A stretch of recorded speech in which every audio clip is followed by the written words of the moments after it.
साबित्री व्रत दिन बिना सागुरे मात्र 5 मिनिट भितर ये सरबत को आप बनई पारे। बहुत बढ़िया टेस्ट लगे।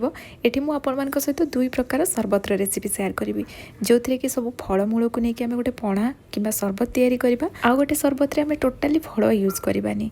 तो जदि पाखरे समय नहीं सागु बतुरेवाई बिना सागुरे भी जदि आप सरबत कि पणा बनई कि गोटे ग्लास पीदेवे ना सतरे भोक तो बिल्कुल भी लगभग। जदि आपन को सागु पसंद नुह कि इंस्टांट सरबत बनवाई चाहूँगी ताले रेसिपी को निश्चय ट्राए करेंगे। आपन को बहुत पसंद आसो। तो ये मुझे प्रथम जमी कहली आम दुई प्रकार सरबत बनवा। गोटे जगह सागु रु आम डिफरेन्ट वे बनवा आ गोटे जगह टोटाली सागु रही नॉर्मल एमती आम सरबत बनवा।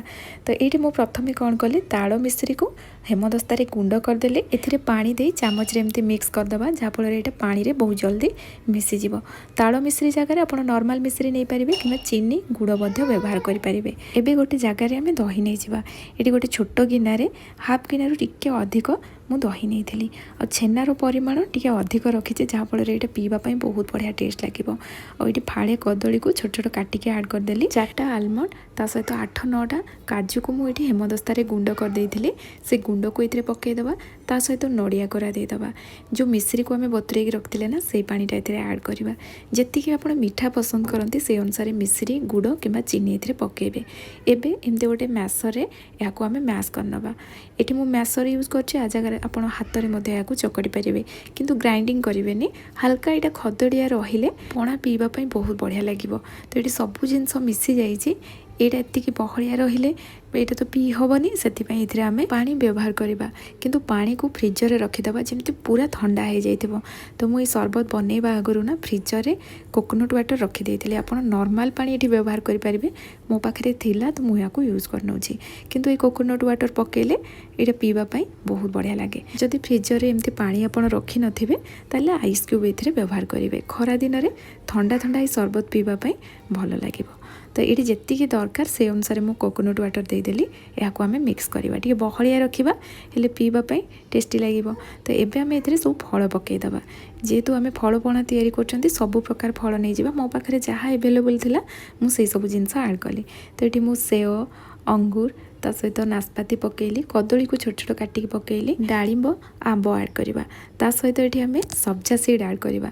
तो सब्जा सीड को 5-10 मिनिट आगु बतुरे देते। ये बहुत जल्दी बतुरी जाए। खरा दिन में आप जेकोसी ड्रिंक्स सब्जा सीड को यूज करेंगे कारण आम देहपाई बहुत भल और पेट ठंडा भी रुहे। तो ये मुझे 2 चामच सब्जा सीड ऐड कली। ता सहित इंस्टांट बनईके आम गुजराती गोलमरिचर गुंड ऐड करवा। पूर्वर बनईकी रखी तार फ्लेवरटा एत रुहे से सांगे सांगे बनईकी ये गुंडा पकेबे हेले फ्लेवर भल आसवा सहित टेस्ट भी बहुत बढ़िया लगे। सबू जिनस को मिक्स करनवा। आ ये देखु बिना सागुरे आमर पणा रेडी होगला कि सरबत रेडी होगला। एबे चलतु सागु सरबत तैयारी करवा। मुझे प्रथम कही आम दुई प्रकार सरबत बनवा। गोटे जगह आम सागु टोटाली यूज करवानी आ गोटे जगह फल यूज करवानी। तो ये रेसिपी रे आम फल टोटाली यूज करवानी। जो मानक सागु एमती कंचा खाइबा पसंद नुह कि सागुर फ्लेवर एमती कंचा रहिले खाई पारती ना तो ये रेसिपी एमती सरबत बनइबे देखिए आपण निश्चय बहुत पसंद आसो। तो ये मो सागु को बतुरे देती जोटा कि पूर्व भिडियो मुझे सहित शेयर करी। सरुदाना वाला सागु को मुझे बतुरे से अल्प बाहर कर ये रेसिपी तैयारी करने।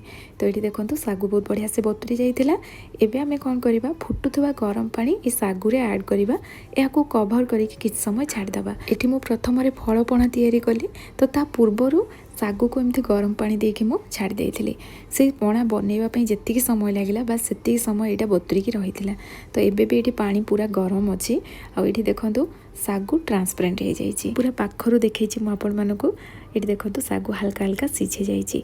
या जब अधिक समय रखिए ना यहाँ बहुत बढ़िया से कुक होमती आमर साबित्री व्रत ना आम सीझा जिनस बिल्कुल खाई न था कि जो मैंने हजम करपारती एमती कंचा सागु कि खाई पारती ना से एमती सरबत बनईकी पी पारे। तो ये देखो सागु को गोटे मो स्ट्रेनर छाणीदेली और नॉर्मल पानी रे 2-3 थर धोईदबा कारण सागु गरम थिला। तो एबे गोटे जगह को आम बाहर करनवा। आम जो सब्जा सीड रखी ऐड करवा। ता सहित मिश्री पानी रखीदे ताकू ऐड करवा। और ये मुझे छेना पकईदेली ता सहित काजू आलमंड को गुंड करके रखी से सबको भी ये ऐड करदेली। एबे नड़िया कोरा ये ऐड कली ता सहित ठंडा पानी ये पकईवा।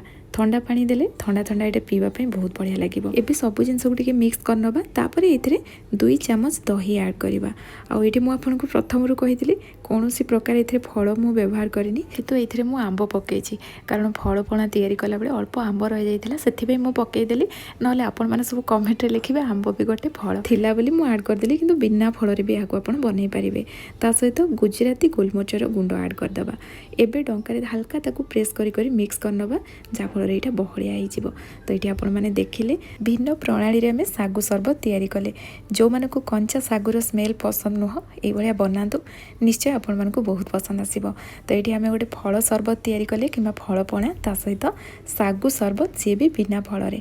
आपण मानक आज रेसिपी केमती लगिला निश्चय कमेंट सेक्शन में जनइबे।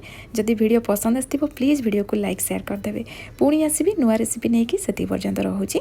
धन्यवाद।